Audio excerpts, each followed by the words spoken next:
Well, good evening. Welcome to Grover Hill Zion United Methodist Church Thursday evening devotions from the kitchen table, where we've been talking now for quite some time about some of the great hymns of the church and the story behind those hymns. And, you know, knowing the story behind those hymns perhaps help us put our lives in context, and we can relate to those hymns, and that's why they're so special to us.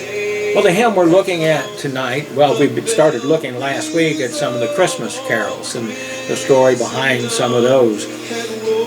And so the Christmas carol we're looking at tonight, it's called I Heard the Bells on Christmas Day. It's an old song, been around for a very long time. Perhaps you can hear it playing in the background. It's a little different version of it, but it's still very pretty, I think. This was written by Henry Wadsworth Longfellow. And perhaps when you hear the story, the words will make more sense to you, because it'll put the entire song in context, I think.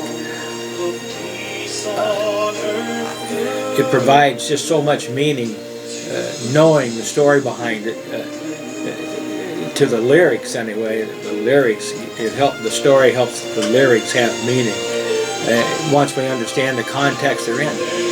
And so it adds perhaps a perspective of peace to our own Christmases, if they're filled with less joy than we wish for.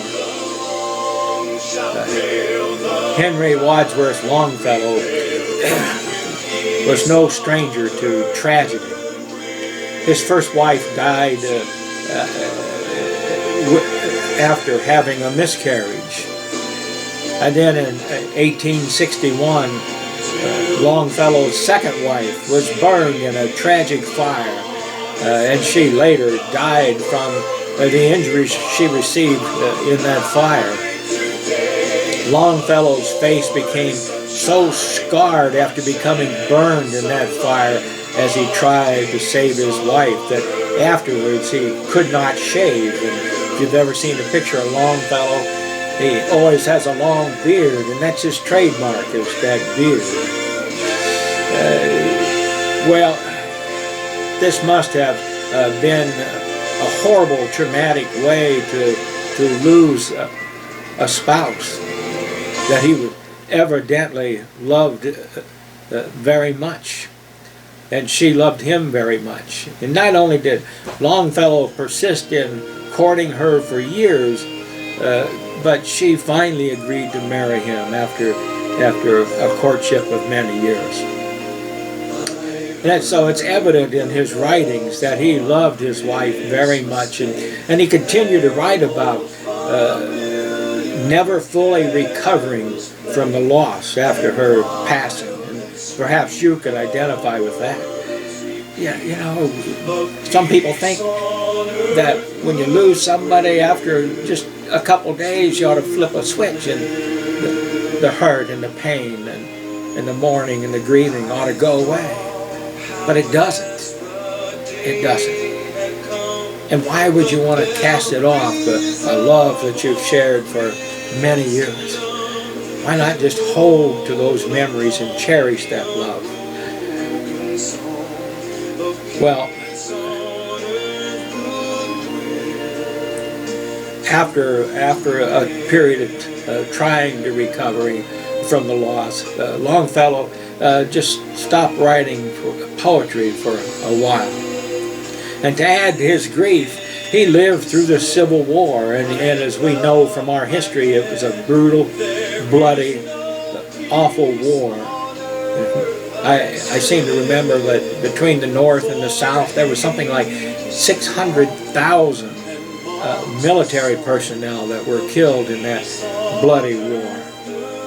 Longfellow once wrote in his journal, that it was his one wish that the North and the South would learn to live in harmony. To make matters worse, though, Longfellow's son ran off and joined the army against his father's wishes. and he was wounded. And his wounds were severe enough that it caused him to leave the military. He could no longer serve in the military.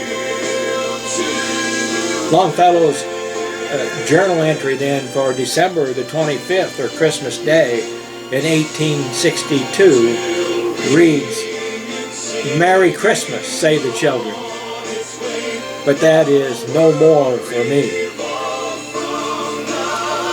And of course then that provides the context needed to understand several verses of Longfellow's poem, or Longfellow's song as it is now. I heard the bells on Christmas Day. Let me just share with you the tragedy that he's writing here. "And in despair I bowed my head. There is no peace on earth, I said. For hate is strong and mocks the song of peace on earth, goodwill to men." Is it any wonder that Longfellow felt that way? But then, one Christmas morning, he heard the bells and what they symbolized. And he wrote, "I heard the bells on Christmas Day, their old familiar carols play. And wild and sweet the words repeat, of peace on earth, goodwill to men. Then pealed the bells more loud and deep, God is not dead, nor does he sleep. The wrong shall fail, the right prevail, with peace on earth, goodwill to men." The bells reminded Longfellow that there is hope, even amidst the despair that he felt and the tragedies that he was living through. The bells reminded him that God is not dead, even though his life probably couldn't become much more difficult for him. Christ descended below all things so that he can raise us up and offer us peace and hope. May that, or maybe that comes soon, and maybe it prevails after a long while, but Longfellow certainly believed it. The psychologists have done some research on hope through pain. We know from research that it simply isn't living through a depressing event that leads to depression, and living in happy circumstances that leads to happiness. Rather, like Longfellow found, we all have a remarkable ability to find hope and strength in the face of even the darkest adversity. Humans have demonstrated a remarkable capacity for growth and resilience and finding hope even in the darkness. Psychologists say that pleasure is not strongly associated with joy. So even when people deal with difficult pains, we can still find hope and strength. From research, we learned that we have a choice. We can either be reactors to the losses and traumatic events, or we can take control of our own lives and be proactive. Now that doesn't mean we won't feel pain or hurt. Doesn't mean that we will always be happy or always be depressed based on our circumstances or how we choose to think about them. Our lives are complex, and rather it means that we can turn to what gives up optimism and hope and resilience to help us through the dark times.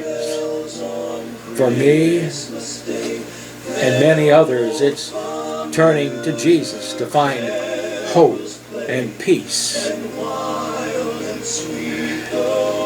To me, the bells symbolize what Christmas is all about. Christ is the Prince of Peace. And He's our advocate to God the Father, our hope and our joy and our very life. Christ is life itself. Well, we here at Zion hope that you have a very Merry Christmas. I encourage you too to, if you look this song up, I heard the bells on Christmas Day. There are 2 different songs. Okay, the more modern song has a few different verses, so you might want to look up one by the Gaithers, or one by Burl Ives is another one, or Frank Sinatra, or Johnny Cash, Kate Smith. Anyway, Merry Christmas.